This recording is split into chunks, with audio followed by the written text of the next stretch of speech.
In this video, we're going to take a look at how to disconnect OneDrive from Excel so you no longer have the option of saving your spreadsheets in OneDrive. So I'm over here on the Excel start screen, and if I open up a blank workbook and then I go to File and Save, you can see that OneDrive appears as an option, and I actually have it as my default option.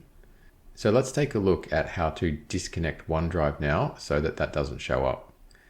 The first thing you want to do is go into Options down the bottom and then click on Save, and then uncheck the box that says Auto Save Files Stored in the Cloud by Default in Excel.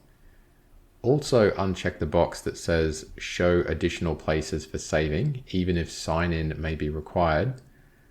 And then check the box that says Save to Computer by Default.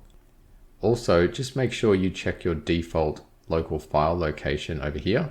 And if you want something different, you have to go in and actually type it in. So I'm going to leave mine as is, so I'll just click on OK.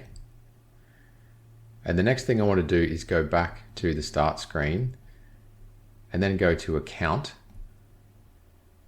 and then go to Manage Settings under Account Privacy, and then just scroll down and uncheck the box that says Turn on All Connected Experiences, and then click on OK.